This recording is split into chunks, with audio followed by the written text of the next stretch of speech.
C.A.R.D.S RPG The Misty Battlefield is officially set to launch onto the Nintendo Switch, PlayStation 5 consoles, and on PC via Steam early next year.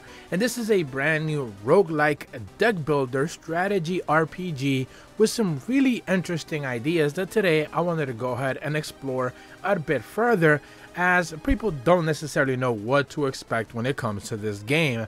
Not only does in combat look like something akin you have seen with like Slay the Spire and typical deck builders, but in the overview world, you actually get a traditional strategy RPG experience like Fire Emblem, for example, which is something of an interesting mix and something we haven't necessarily seen before. So today, not only do I want to introduce you guys to this game, but also talk about a little bit of the new ideas that they are trying to provide to make this game stand out a bit more than the rest. This game is being developed and published by C.A.R.D.S. They have been working on plenty of Japanese strategy games in years past, and this one is no different. They mentioned that this game brings together deck building and strategic RPG strategies to a whole brand new audience.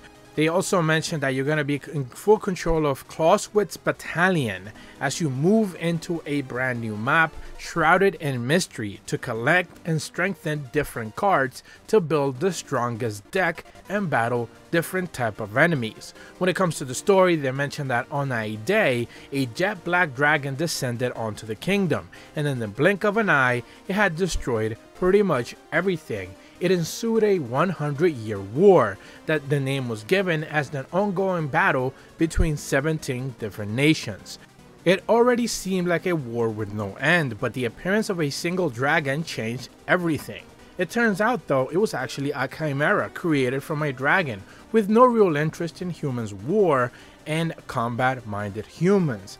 So you as the protagonist will be set off into the world to pretty much clear things up and clarify to the rest of the warring nations that there's actually no real threat and the dragon was not really involved in the calamity that took place. When it comes to key features that the game will be offering, they mentioned that combining roguelike deck building with strategy RPG experiences is at the core of combat. They will be featuring over 50 different varieties of unique cards. Now there's a very simple clarification that I do want to make. They're not saying that there's going to be just 50 different cards, but 50 varieties of cards. So they mentioned that things of like a variety of cards would be like weapons, another variety would be shields, another one would be potions, another one would be herbs. So they classify different cards as varieties.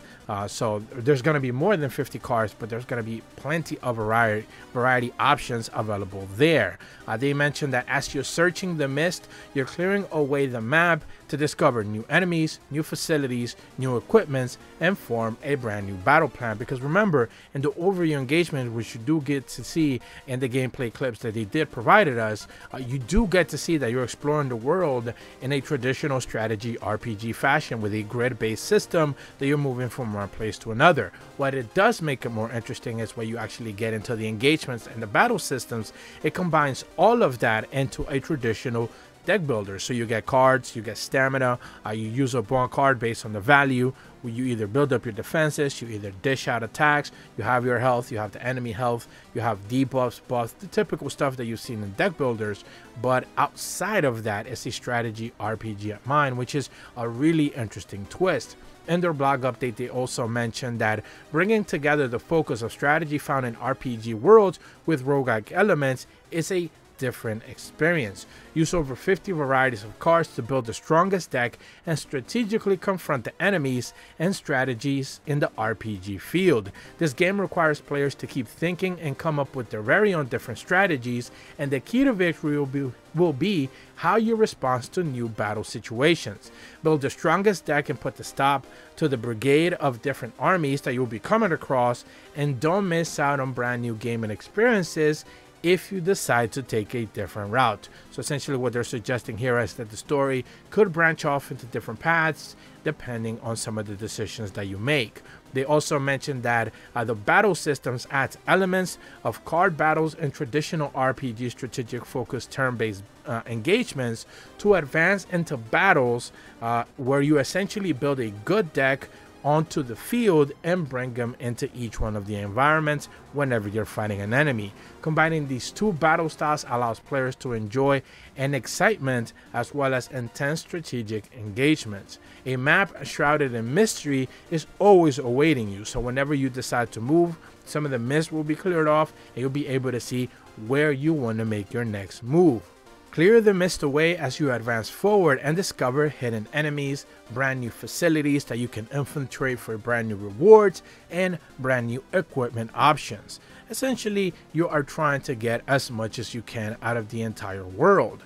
They lastly mentioned that different cards will appear in different stages, allowing you to bring or build new decks and experiences for each one of the cards, whether you want to focus on magic, whether you want to focus on sword and shield, whether you want a heavier weapon, whatever your options may be, there will be plenty of cards to provide you with those different options. And certainly when it comes to the combat engagements, it does look very much like a traditional deck builder, which is something that a lot of players would easily understand. What I do find really fascinating is the strategy RPG being mixed into this whenever you're in the overview world, where traditional deck builders usually have those separate lanes. We've all played the Slay the Spire types. If you have been watching my channel, you know that I'm a big follower or a big fan of deck builders, where I've reviewed plenty of them already in my channel, and all of them in the overview world will give you some sort of varying let's say lanes. Whenever you choose, you can diverge from one path to the other, but ultimately you're just given the end goal, which is to get to the final boss and get to the next chapter. This time around in this game, the overview world works more like a traditional strategy RPG, where you kind of get to move around wherever it is that you want. You can choose which enemies you want to engage with, which ones you want to avoid, and as you kind of like discover more things in the overview world, more options become available. Now, of course, things like removing cards from your deck, boosting cards, or anything like that hasn't necessarily been confirmed as of this point in time, as the game has just been revealed for a 2024 launch. But presumably, of course, as we get closer to the launch of C.A.R.D.S RPG, the Misty Battlefield, more information will be revealed from Acquire, both of course the developers and the publishers. I myself cannot wait to get my hands on this. I'm certainly going to be requesting a review code, and hopefully I can talk about it as we get closer to launch, which again, as of right now, is for early 2024 worldwide. But if you're brand new to my channel, be sure to leave a like and subscribe, hit the bell to receive notifications when my videos go up, and as always, thank you so much for watching. See ya.